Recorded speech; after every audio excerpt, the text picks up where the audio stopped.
morning, I'm Annelisa with Guries Violins, and this morning I'm going to show you some of the materials that I use in the bow department. To start with is our horsehair. We usually use Mongolian stallion white hair, but it also comes in other colors. Sometimes we use black for bass players. You can also get it in chestnut or a mix of white and black. Next we have the leathers for the thumb leather. Usually we use this Moroccan goat skin that comes in a big roll. But there's some other options. You can use snake skin like this. It's very thin. You can also use different lizards. They come in different colors. And less rarely, you can use snake skin, ostrich skin, or deer skin. And then along with the thumb leathers, we have the windings. And this is the sort of the faux whalebone, sort of that classic yellow and black alternating combination. You can also have a silver winding that comes in big rolls like this. And then for the tip plate, there are a few options. Usually what we use is a casein material that's a milk protein based material, but you can have some other options. We don't use ivory anymore after the ivory ban, so that's out.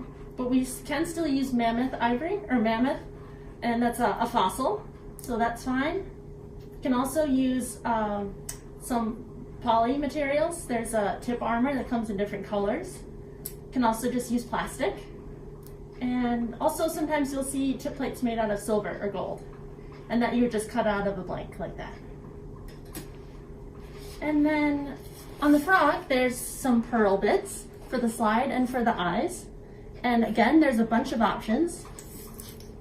The whitest one is mother of pearl. You can also have a wabi, sort of pinkish and greenish. You can have green abalone. This is a heart. And then there's also some freshwater.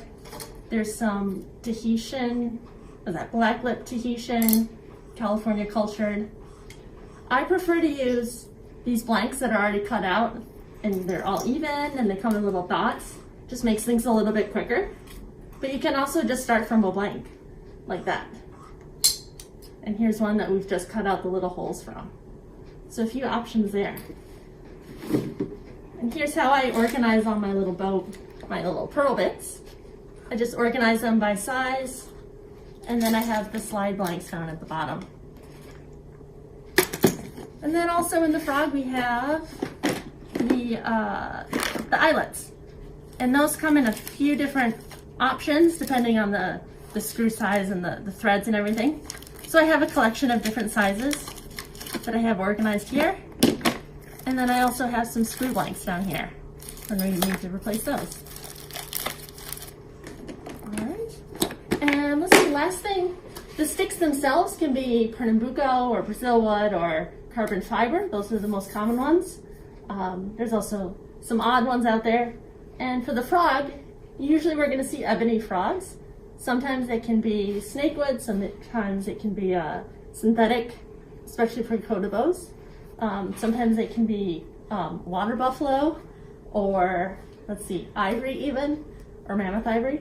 So a lot of different options for all the materials. Anatomy of the bow. We'll start up here at the head. This part at the very end is called the tip, or the nose, or the beak. These sides are called the cheek.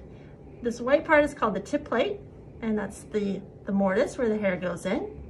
You have the length of the stick, and down here we have the grip, which is silver wire or nickel or sometimes faux whalebone. Then you have the thumb leather. It's a little easier to see over here. We have the ferrule. It's where the hair comes out. This top part is called the slide, pearl slide. In the back you have a heel plate. And then here's a button. This one is divided. It's nickel, silver, and ebony.